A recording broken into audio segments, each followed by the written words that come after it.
Perkenalkan, nama saya Prada Apriliani Pamungkas, NIM 1905110360. Di sini saya akan menjelaskan tentang GPS. Seperti yang kita semua ketahui bahwa teknologi merupakan salah satu bidang yang terus menunjukkan perkembangan baru. Bahkan dapat dikatakan perkembangan teknologi ini tidak akan pernah berhenti. Terbukti berbagai macam penemuan teknologi baru yang semakin canggih terus bermunculan dari waktu ke waktu. Setiap penemuan teknologi baru ini dapat memberikan manfaat bagi kehidupan manusia untuk menjalankan setiap aktivitasnya. Salah satu perkembangan teknologi baru yang mempunyai berbagai macam manfaat bagi kehidupan sehari-hari adalah GPS. Di mana GPS ini sendiri merupakan singkatan dari Global Positioning System, yang merupakan sistem yang dapat menunjukkan posisi benda di permukaan bumi secara cepat di semua tempat, pada semua kondisi, dan pada setiap waktu. Dengan cara satelit GPS yang berputar mengelilingi bumi selama 12 jam mengirimkan sinyal informasi, dan dengan menggunakan perhitungan triangulation untuk menghitung lokasi user dengan tepat dan cepat. GPS itu sendiri merupakan perkembangan dari sistem navigasi kuno yang paling modern. Kemudian GPS ini pertama kali dikembangkan oleh militer Amerika Serikat dan sekarang dikontrol oleh US Department of Defense. Kemudian dibalik dari sebuah teknologi tentunya ada kekurangan dan kelebihannya.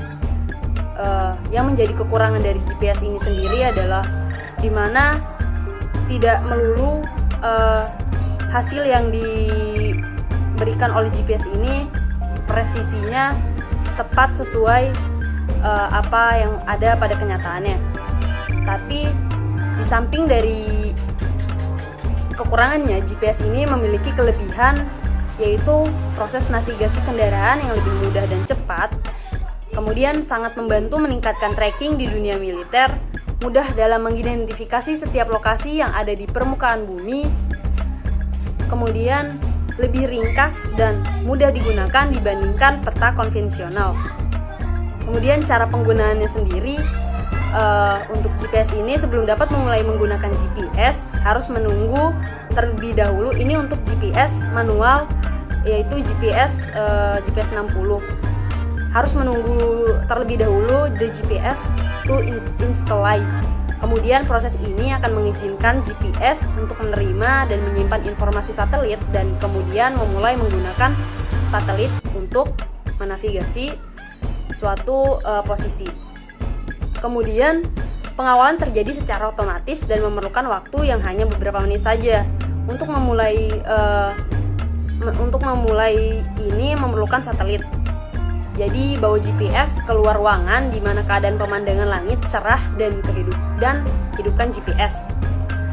Tunggu selama GPS mencari sinyal satelit. Selama unit sedang dicari, di layar GPS akan terlihat berita acquiring satellites.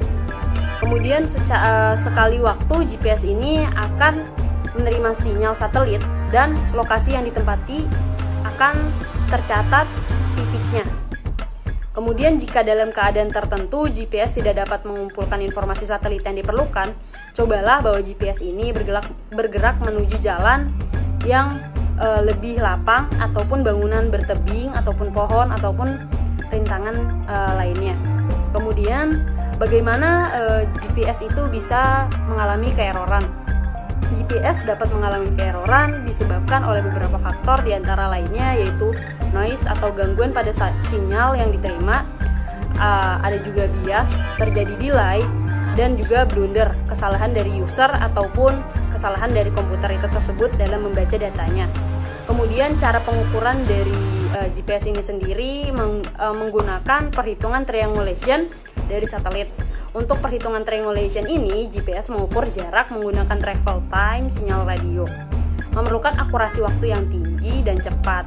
Untuk perhitungan jarak, kita harus tahu dengan pasti posisi satelit dan ketinggian pada orbitnya.